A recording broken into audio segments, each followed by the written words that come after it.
Hello दोस्तों, कैसे हैं आप लोग। आज हम सामान्य ज्ञान का कुछ इम्पोर्टेंट क्वेश्चन पढ़ेंगे जो एग्जाम में बार बार पूछा जाता है। तो चलिए शुरू करते हैं। पहला प्रश्न है, अंत सागरीय भूकंपों द्वारा उत्पन्न समुद्री लहरों को क्या कहा जाता है? तो उसे सुनामी कहते हैं। क्या कहते हैं उसको? सुनामी कहते हैं। पंजाब में भक्ति आंदोलन का जनक किसे माना जाता है? तो गुरु नानक जी को माना जाता है पंजाब में भक्ति आंदोलन का जनक। तीसरा प्रश्न है, धरातलीय भूकंप में तरंगे किस आकार की होती है? तो एल आकार की होती है। कौन सी आकार की होती है? एल आकार की होती है। महाराष्ट्र में भक्ति संप्रदाय किसकी शिक्षाओं द्वारा फैला हुआ है? तो संत ज्ञानेश्वर। बहुत इंपॉर्टेंट है, पूछा गया अभी अभी में। ठीक है, महाराष्ट्र में जो भक्ति संप्रदाय है किसकी शिक्षाओं द्वारा फैला हुआ है? तो संत ज्ञानेश्वर। पांचवा प्रश्न है, रिएक्टर स्केल से किसकी तीव्रता मापी जाती है? तो भूकंप की तीव्रता मापी जाती है रिएक्टर स्केल से। उसके बाद है, कबीर की मृत्यु कहाँ हुई थी? तो मंगहर, संत कबीर नगर, उत्तर प्रदेश में। जो कबीरदास है उनकी मृत्यु कहाँ हुई थी? मगहर, संत कबीर नगर, उत्तर प्रदेश में। सातवां प्रश्न है, विश्व के सबसे अधिक भूकंप किस पेटी में आता है? तो परिप्रशांत महासागरीय पेटी में आता है विश्व का सबसे अधिक भूकंप। ठीक है, जगह को याद रखिएगा। उसके बाद है, कबीरदास का जन्म कहाँ हुआ था? तो लहतारा तालाब के निकट काशी में। कहाँ हुआ था? लहतारा तालाब के निकट काशी में।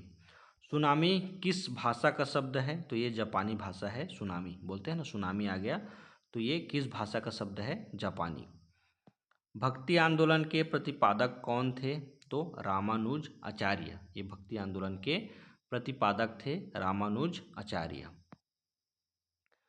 अगला प्रश्न है, किस स्थान पर भूकंप की उत्पत्ति होती है उसे क्या कहा जाता है ना? जिस स्थान पर भूकंप की उत्पत्ति होती है उसे क्या कहा जाता है? तो उसे बोल जाते हैं भूकंप मूल। क्या बोलते हैं उसको? भूकंप मूल।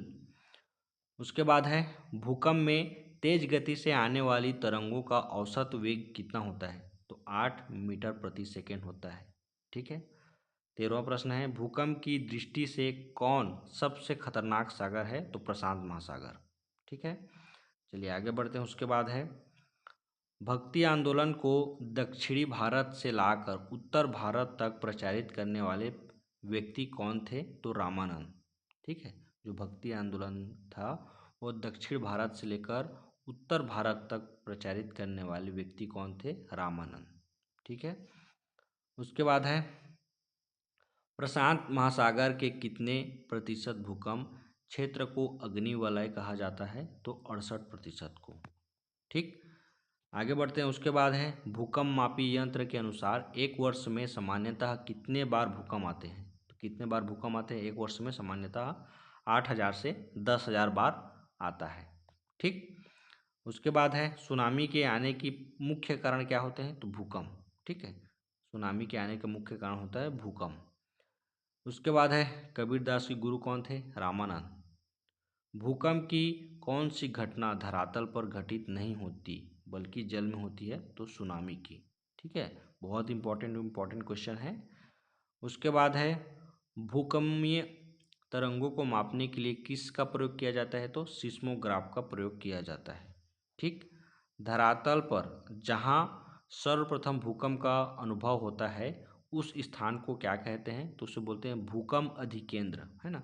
धरातल पर जहाँ सर्वप्रथम भूकंप का अनुभव होता है उस स्थान को भूकंप अधिकेंद्र कहते हैं। 22वां प्रश्न है, रिएक्टर पैमाने के अतिरिक्त अन्य किस पैमाने पर भूकंप की तीव्रता मापी जाती है? तो मार्केली पैमाने पर। ठीक है, मार्केली पैमाने पर भी मापी जाती है। पृथ्वी पर सबसे छोटा महाद्वीप कौन है? मतलब उसका नाम क्या है? तो ऑस्ट्रेलिया है। पर्यटन दिवस कब मनाया जाता है? तो 27 सितंबर को पर्यटन दिवस मनाया जाता है। दास कैपिटल्स के रचयिता कौन है? तो कार्ल मार्क्स, है ना। दास कैपिटल के रचयिता हैं कार्ल मार्क्स। शुक्र और मंगल के बीच कौन से ग्रह है?